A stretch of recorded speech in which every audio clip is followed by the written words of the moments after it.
with all the VR stuff we have nowadays, how long do you guys think it's going to be until the Oasis is like a real thing?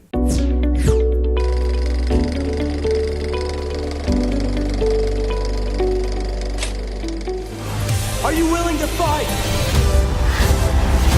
Help us save the Oasis.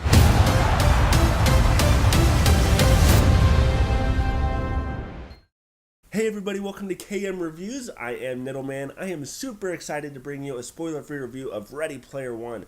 Now, this is based on a book that I never read, and from my understanding, it doesn't really matter because they changed so much in the movie anyways, but I gotta say, this is probably the most fun I've had in a theater in a long time.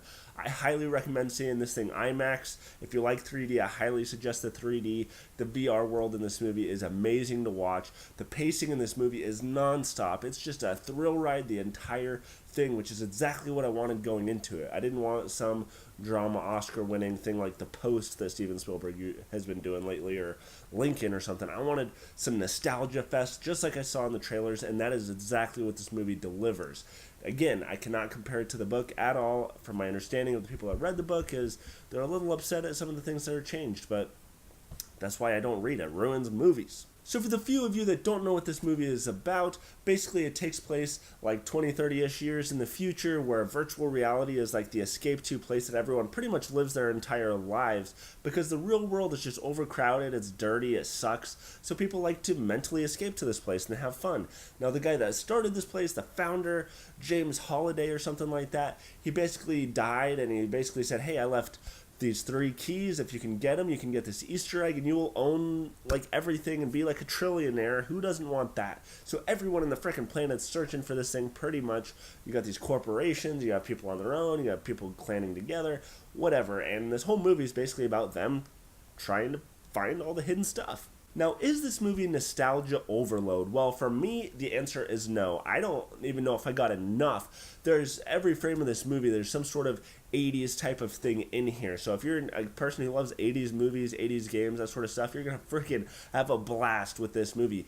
Because though the plot device in the movie is that the owner of the Oasis, he really liked 80s stuff, and that's why everything's kind of 80s oriented, we all know realistically it's because us as fans, as an audience, want to see that sort of stuff. So as you can see in the trailer, I don't need to explain or give away too many of the stuff from the movie. There is just a lot of settings. There's some few sequences that weren't in the trailer that are amazing in this movie, that I gotta go see this movie again just to get a kick out of it again, because there's just so much stuff. It's almost impossible to take it all in. Now, I love how this movie combines video game elements and movie elements. For people that play video games, you understand how a lot of this stuff works. For people that like movies, you understand how a lot of this stuff works. It kind of takes a knowledge of both things for these players in the movie to get to the next stage, to find the next key, to figure out clues and all that sort of stuff. And I love how they combined the knowledge of video games and movies to make the setting and the protagonist and the antagonist and all the stuff happen in this movie. It's just fun. Now, a pro/con for this movie is that when they're not in the Oasis or in the VR world,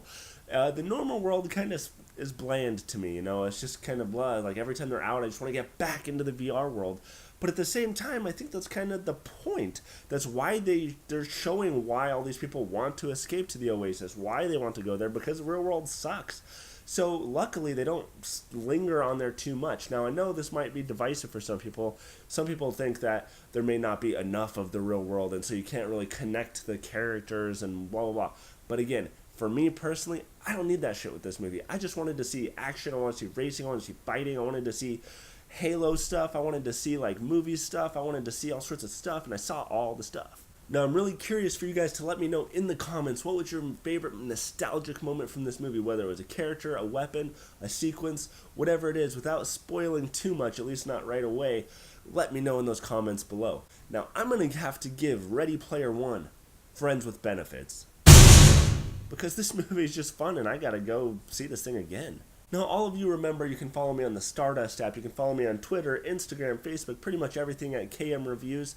And stay tuned for more trailer reactions and movie reviews if you can handle it. Go.